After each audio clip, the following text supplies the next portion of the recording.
तो दूसरे चरण के मतदान के लिए आज पीएम नरेंद्र मोदी का प्रचार प्रसार फिर से शुरू होने वाला, जहां राजस्थान के जालौर और बांसवाड़ा में पीएम नरेंद्र मोदी रैली करने वाले हैं। तो जालौर में जहां पीएम नरेंद्र मोदी 1:30 बजे पहुंचेंगे और रैली करेंगे, शाम 4:30 बजे बांसवाड़ा में नजर आएंगे पीएम नरेंद्र मोदी।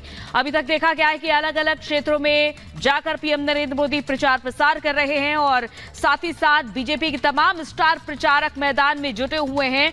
कल जहां सीएम योगी आदित्यनाथ भी राजस्थान पहुंचे थे, उदयपुर में उन्होंने रैली की थी, तो वहीं लगातार पीएम नरेंद्र मोदी अलग अलग क्षेत्रों का दौरा कर रहे हैं और प्रचार प्रसार कर रहे हैं। और जहां 19 अप्रैल को पहले चरण का मतदान पूरा हो चुका है, तो वहीं अब दूसरे चरण के लिए धुआंधार प्रचार का ये दौर जारी है। दो तस्वीरें आपके सामने, पीएम नरेंद्र मोदी धुआंधार प्रचार में जुटे हुए हैं, तो वहीं पीएम नरेंद्र मोदी की दहाड़ अलग अलग क्षेत्रों में सुनाई देने वाली है।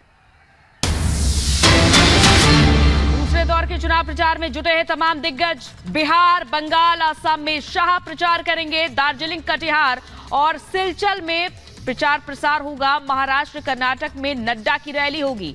बुलढाना, धारवाड़ में जेपी नड्डा की रैली होगी। दार्जिलिंग, मुर्शिदाबाद, मालदा में राजनाथ सिंह नजर आएंगे। तो ये हम आपको बता रहे हैं टाइमलाइन। अलग अलग दिग्गज मैदान में जुटे रहेंगे, जहां दूसरे दौर के प्रचार प्रसार में तमाम दिग्गज जुटे हुए हैं, क्योंकि अब कम ही वक्त बचा है, क्योंकि दूसरे चरण के प्रचार प्रसार को खत्म होने में। तो ऐसे में बिहार, बंगाल, असम में जहां गृह मंत्री अमित शाह नजर आएंगे, तो दार्जिलिंग, कटिहार और सिलचर में, वहीं महाराष्ट्र, कर्नाटक में जेपी नड्डा की रैली होने वाली है। दार्जिलिंग, मुर्शिदाबाद और मालदा में, यानी कि पश्चिम बंगाल में और असम में रक्षा मंत्री राजनाथ सिंह नजर आने वाले हैं। तो ये 6 तस्वीरें आपके सामने, जहां रांची में न्याय की महारैली होने वाली है, यानी कि विपक्षी गठबंधन की भी रैली होने वाली है। राजस्थान में पीएम नरेंद्र मोदी प्रचार प्रसार करेंगे, तो वहीं पश्चिम बंगाल में राजनाथ सिंह की दहाड़ नजर आएगी। तो वहीं बिहार, बंगाल में गृह मंत्री अमित शाह, महाराष्ट्र, कर्नाटक में जेपी नड्डा और उत्तर प्रदेश में बीएसपी सुप्रीमो मायावती प्रचार प्रसार करेंगी। तो ये आज तमाम दिग्गज अलग अलग क्षेत्रों में प्रचार प्रसार करने वाले हैं। तो देखिए, लोकसभा चुनाव के दूसरे चरण के लिए ताबड़तोड़ प्रचार का सिलसिला अब जारी है और पीएम मोदी मिशन 400 पार के लक्ष्य को हासिल करने के लिए जी जान से जुटे हैं और बीजेपी के दिग्गज पीएम मोदी के नेतृत्व में मोर्चा संभाले हुए हैं। तो वहीं विपक्ष भी पूरी ताकत से अब सियासी समर में कूद चुका है और इस बीच पीएम मोदी ने दावा किया है कि उन्हें सत्ता से हटाने के लिए देश और विदेश में बड़े और ताकतवर लोगों ने हाथ मिलाया है। खास रिपोर्ट देखिए।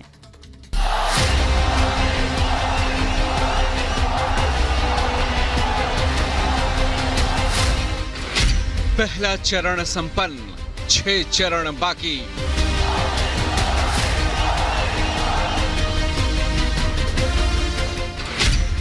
जीत का संकल्प, जोरदार प्रचार।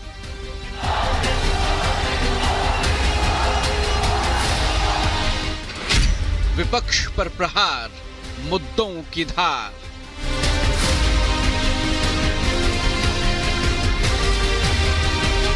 कल देश दुनिया के बड़े बड़े ताकतवर लोग मोदी को हटाने के लिए एकजुट हो गए हैं, लेकिन ये नारी शक्ति का आशीर्वाद है, मातृशक्ति का आशीर्वाद है, आपका सुरक्षा कवच है कि मोदी हर चुनौती से टकराते हुए चलता जा रहा है। लोकसभा चुनाव के पहले चरण का रण संपन्न हो चुका है। पहले चरण के मतदान के बाद पक्ष और विपक्ष दोनों बेहतर प्रदर्शन के दावे कर रहे हैं। पीएम मोदी ने सोशल मीडिया पर लिखा कि एनडीए के पक्ष में बम्पर मतदान का फीडबैक मिल रहा है। अब रण दूसरे चरण का है और मुद्दों में नई धार है। पीएम मोदी ने शनिवार को चुनाव प्रचार के दौरान दावा किया कि देश विदेश की ताकतें उन्हें सत्ता से हटाने के लिए एकजुट हो गई हैं, लेकिन मातृशक्ति का आशीर्वाद उनकी जीत का मार्ग प्रशस्त कर रहा है। संसद सत्र के दौरान भी पीएम मोदी ने उन्हें सत्ता से बाहर करने के लिए विपक्ष की एकजुटता पर करारा प्रहार किया था। देश देख रहा है, देश देख रहा है, एक अकेला कितनों को भारी पड़ रहा है, एक अकेला कितनों को भारी पड़ रहा है। अरे नारे बोलने के लिए भी उनको बदल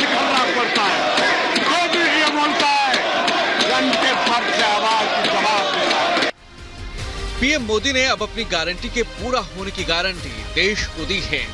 प्रचंड जीत का नया लक्ष्य अपनी पार्टी के लिए तय किया है और जी जान से प्रचार में जुटे हैं। चुनावी रैलियों में पीएम मोदी ने विपक्ष के मुद्दों की हवा निकाल दी है।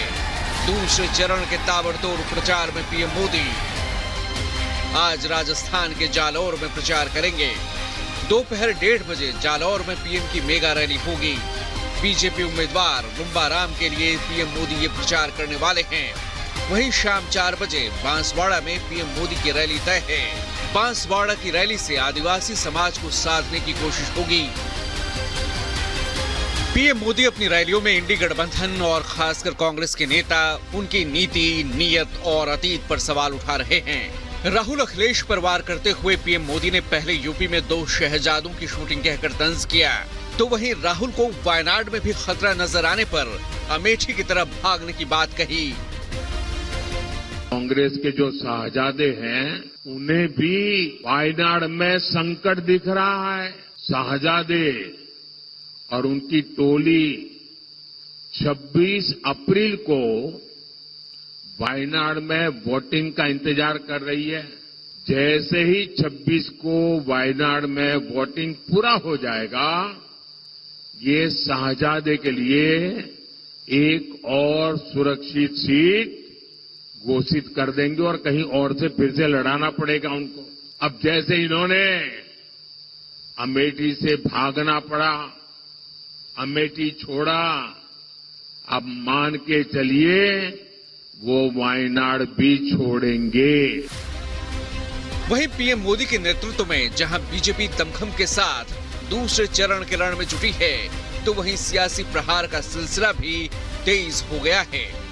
गृह मंत्री शाह ने राहुल अखिलेश पर क्या कहा, जरा वो भी जान लीजिए। पत्रकार पूछते हैं 2 लड़के इकट्ठा हो गए। मैं बताना चाहता हूं 17 में इकट्ठा हुए थे, सबसे बड़े मार्जिन से भारतीय जनता पार्टी की सरकार बनी थी। 24 में इकट्ठा हुए हैं, सबसे ज्यादा सीट उत्तर प्रदेश में भारतीय जनता पार्टी इस बार 24 के चुनाव में जीतेगी। पीएम मोदी के नेतृत्व में बीजेपी पूरे दमखम के साथ डटी है। विपक्ष किसी भी हाल में पीएम मोदी को सत्ता से बेदखल करने की कोशिशों में जुटा है। लोकतंत्र में फैसला जनता को करना है कि किसके दावों पर वो यकीन कर सकती है। जाहिर है प्रचार का दौर तेज है। बीजेपी के दिग्गज मैदान में डटे हैं। आज बंगाल, बिहार और असम में गृह मंत्री अमित शाह प्रचार करेंगे। दार्जिलिंग, कटिहार और सिलचर में अमित शाह की रैलियां हैं। शाह के साथ नीतीश और जीतन राम मांझी भी मंच साझा करेंगे। तो वहीं बुल्ढाना, धारवाड़ में प्रचार करेंगे जेपी नड्डा। जेपी नड्डा प्रहलाद जोशी के पक्ष में प्रचार करने वाले हैं। तो वहीं मुर्शिदाबाद, मालदा और दार्जिलिंग में राजनाथ सिंह की रैली होगी। विकसित भारत निर्माण और मोदी की गारंटी को सामने रखकर बीजेपी जनता से एक बार फिर जीत का आशीर्वाद मांग रही है। तो वहीं लोकतंत्र खतरे में और संविधान बदलने का डर दिखाकर इंडी गठबंधन के नेता मोदी सरकार को सत्ता से बेदखल करना चाहते हैं। अब 4 जून को तय हो जाएगा कि जनता किसे जीत का आशीर्वाद देती है। Bureau report, Republic Bharat. तो वही प्रधानमंत्री नरेंद्र मोदी भगवान महावीर की जयंती के मौके पर 2550वें निर्माण महोत्सव का उद्घाटन करने वाले हैं। देखिए 1 मिनट में पूरी खबर। महावीर जयंती के शुभ अवसर पर प्रधानमंत्री मोदी आज सुबह 10 बजे भारत मंडपम में एक खास कार्यक्रम में शामिल होंगे। नई दिल्ली में भगवान महावीर के 2550वें निर्वाण महोत्सव का पीएम मोदी आज उद्घाटन करेंगे। महावीर जयंती के मौके पर प्रधानमंत्री मोदी आज एक स्मारक डाक टिकट और सिक्का भी जारी करेंगे। साथ ही इस मौके पर एकत्रित जनसमूह को संबोधित भी करेंगे। 24वें तीर्थकर भगवान महावीर ने अहिंसा, सत्य, अस्तेय, ब्रह्मचर्य और अपरिग्रह जैसे सिद्धांतों के माध्यम से शांतिपूर्ण सहअस्तित्व और सार्वभौमिक भाईचारे का मार्ग प्रशस्त किया था। भगवान महावीर जैन धर्म के 24वें और अंतिम तीर्थंकर थे। उन्होंने पूरे समाज को सत्य और अहिंसा का मार्ग दिखाया। जैन समुदाय इस दिन जैन मंदिरों में जाकर पूजा पाठ करते हैं और इस दिन भव्य जुलूस भी निकाला जाता है। आज भगवान महावीर स्वामी का जन्म कल्याणक है और सरकार इस अवसर को जैन समुदाय के साथ भारत मंडपम में एक सांस्कृतिक कार्यक्रम आयोजित करके मना रही है। और जिस विपक्षी पार्टी के तमाम दिग्गज नेता राम मंदिर प्राण प्रतिष्ठा में शामिल भी नहीं हुए थे, उसी पार्टी के दिग्गज नेता कमलनाथ बैतूल में चुनावी जनसभा में गरजे और साथ ही उन्होंने कहा कि मैं गर्व से कहता हूं कि मैं हिंदू हूं। साथ ही उन्होंने जय श्री राम के नारे भी लगाए। देखिए 1 मिनट में पूरी खबर। कांग्रेस के दिग्गज नेता और मध्य प्रदेश के पूर्व मुख्यमंत्री कमलनाथ ने शनिवार को मध्य प्रदेश के बैतूल में एक रैली को संबोधित करते हुए जय श्री राम के नारे लगाए। सोशल मीडिया पर वायरल वीडियो में कमलनाथ खुद जय श्री राम का नारा लगाते हुए और फिर रैली में आई भीड़ से इसे दोहराने का आग्रह करते नजर आ रहे हैं। जय श्री राम, जय श्री राम। कमलनाथ बैतूल के चुटकी गांव में कांग्रेस प्रत्याशी रामू टेकाम के समर्थन में चुनावी सभा को संबोधित करने पहुंचे थे। कमलनाथ ने कहा कि उन्होंने छिंदवाड़ा में सबसे बड़ा हनुमान मंदिर बनवाया, लेकिन कभी इसका प्रचार नहीं किया। कमलनाथ ने बीजेपी पर निशाना साधते हुए कहा कि 20 सालों में बीजेपी ने एमपी को भ्रष्टाचार का प्रदेश बना दिया।